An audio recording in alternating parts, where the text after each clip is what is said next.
Ang Ginoo manaa kaninyo, manausab kanimo.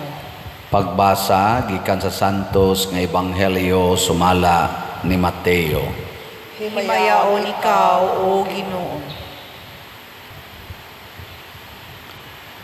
Si Jesus miingon sa iyang mga tinun-an, ayaw kamo paghukom sa uban aron dili kamo hukman sa Dios. Kay hukman kamo sa Dios, ingon sa paghukom ninyo sa uban, ug sukdon kamo niya sa samang sukdanan nga inyong gigamit sa uban. Nganong nagtan-aw ka man sa puling sa imong isig katawo, apan wala mo tagda ang truso sa imong mata. Unsaon mo man pag-ingon sa imong isig katawo, abi kuhaon ko kanang imong puling nga naamay truso sa imong mata. Maot, kuhaao na ang truso nga anaa sa imong mata aron makakita kapag ayo og makuha mo ang puling sa imong isig katawo. Ang Ebanghelyo sa Ginoo. Daygon ikaw, O Kristo.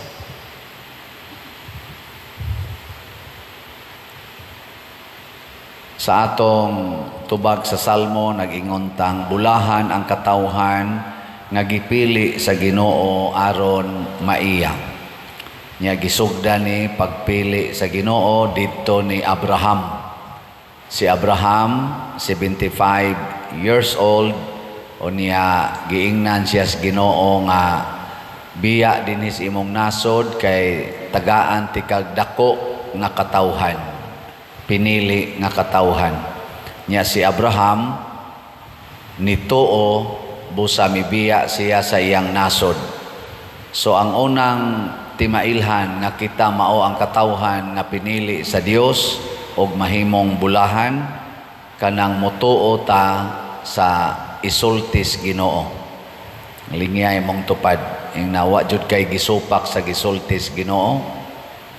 Kanang color sa imong buhok wa na magsupak sa kabubutos Ginoo, hasta ng color sa imong naong, hasta ng imo karong sinultihan o binuhatan, apil na ng imo rong gikatipon sa imong kinabuhi, kung sa manang tawhana nahasubay na o nahasupak sa sugo sa Ginoo.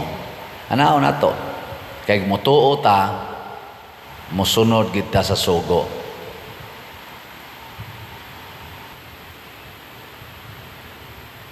Mao bitaw mga igsuon nga ang mahal nga Birhen Maria gitawag siya bulahan sa tanang mga babay tungod kay wa gyud siya gisupak nga sugo sa Ginoo. Og dinhi sa atong ebanghelyo ang usas mga sugo sa Ginoo nato kanig yung ayaw paghukom sa imong isig katawo. Usa ni siya kasugo nga dili lang makaayo nato nga gisugo, makaayo sad sa atong isig katawo. Ayaw paghukom, pasabot ana, ayaw siya ayaw siya og hukbi nga sad-an. Bisan pag nakasala na siya, ayaw gid siya hukmi nga sad-an. Kay inig hukom man gud nato nga sad-an ang atong isig katawo, musuday na sa atong unahuna ang kanang murag bias na taniya. Ang iyan ang sala mo'y atong sigihan og tanaw. Pero ang atong ihukom sa atong isig katawo, Diyos nun nga paghukom, kay matod pa niya ni Kristo ang sukdanan nga inyong gamiton, maura say akong gamiton ninyo, kanang Diyos nun nga sukdanan. O unsa may Diyos nun nga sukdanan, kana bang muhatag-tag judgment out of love.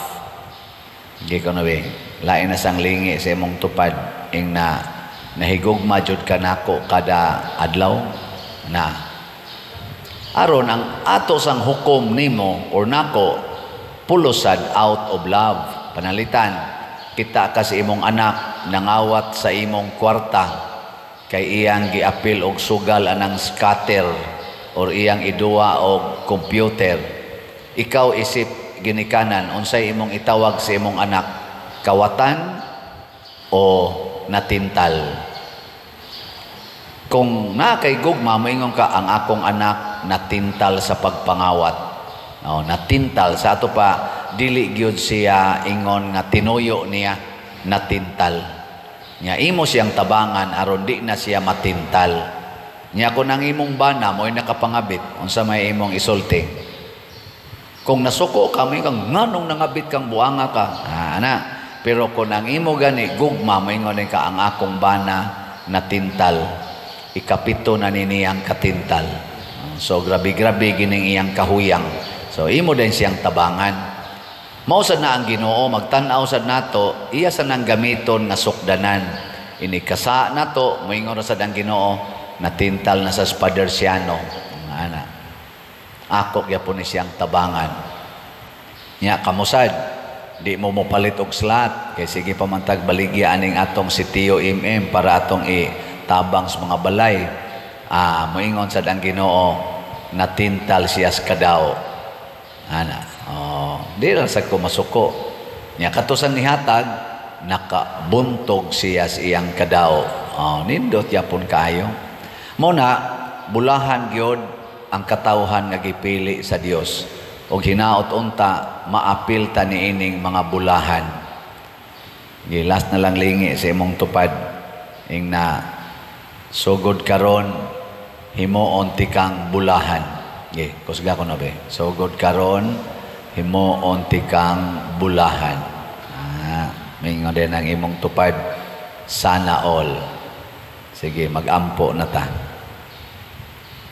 Mga igsoon, magampo kita ngadto sa atong maluluyong amahan nga naghatag kanato sa pasaylo og sa tanang grasya.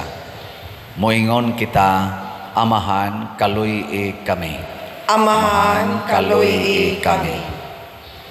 Nga ang simbahan, mutuman sa iyang pagpangalagad, sa pag-alim ug sa pagpasaylo, magampo kita sa Ginoo. Amahan, kaluy kami. Nga ang mga opisyal sa gobyerno, mupakitag pag-atiman ug pagtagad, alang sa mga kabus ug sa mga gibaliwala sa katilingban, magampo kita sa Ginoo. Amahan, kaluy kami. Nga makakita unta kita sa atong kaugalingong mga kasaypanan ug maglikay sa paghimog, paghukom sa mga kasaypanan sa uban, magampo kita sa Ginoo. Amahan, kaluy kami. Nga ang mga masakiton, ang mga nag-inusara ug sila nga adunay kabilinggan, makakaplag ug kusog ug kaayuhan, magampo kita sa Ginoo. Amahan, kaluy kami. Nga si Halangdong Teofilo Kamumot, isipon unta sa Ginoo, nga takos nga mabayaw, ngadto sa altar sa mga santos, magampo kita sa Ginoo. Amahan, kaluy kami.